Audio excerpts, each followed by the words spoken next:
Texas is freezing, but Senator Ted Cruz is feeling the heat. He was caught flying to Cancun as millions of Texans are left without power or safe drinking water. Eyewitness News reporter Jory Rand live with new details on the Cancun backlash and what Senator Cruz is now saying. Jory. Well, Mark, let's set the scene. Texas, many parts of it haven't been above freezing since this past weekend. Tens of millions without power, heat, and water. It was amidst this backdrop that Senator Cruz decided it would be a good idea to fly to Mexico.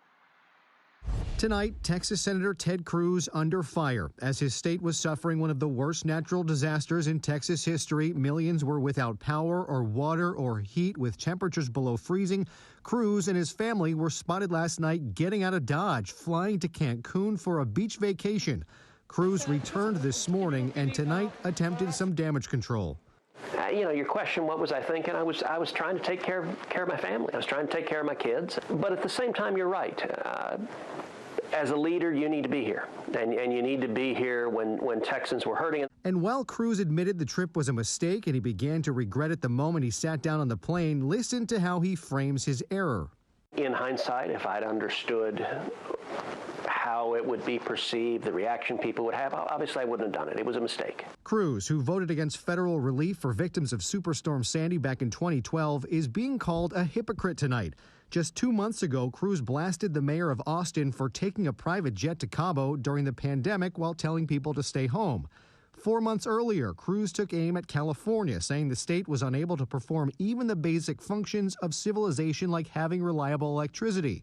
He included New York Congresswoman Alexandria Ocasio-Cortez, who tonight announced she had raised $1 million for citizens of Texas and will be visiting Cruz's state this weekend to highlight what's happening on the ground, something Cruz would not have been able to do from Cancun had he kept his original travel plans. So just how bad are things on the ground? 13 million Texans found themselves under a boil water advisory, but many of those same people had no water to boil. Some in Houston flocking to a public park after it was discovered a spigot there worked. But things are improving in Texas, power beginning to come back on. Power has been restored to nearly 2 million homes across Texas. There continue to be approximately 325,000 Texans without power. But as pipes thaw and the water begins to flow again, that could mean even more problems. This is what we came back to. Our whole apartment! Y'all, I cannot believe this. There are a lot of water mains that have broken throughout the state, a lot of flooding.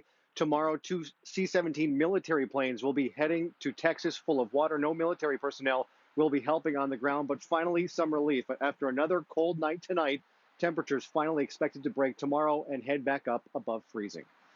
Hello, I'm Mark Brown. Get more great ABC7 content by clicking the subscribe button for our YouTube channel and download the ABC7 Los Angeles streaming app on Fire TV, Android TV, Apple TV, and Roku to watch on your TV.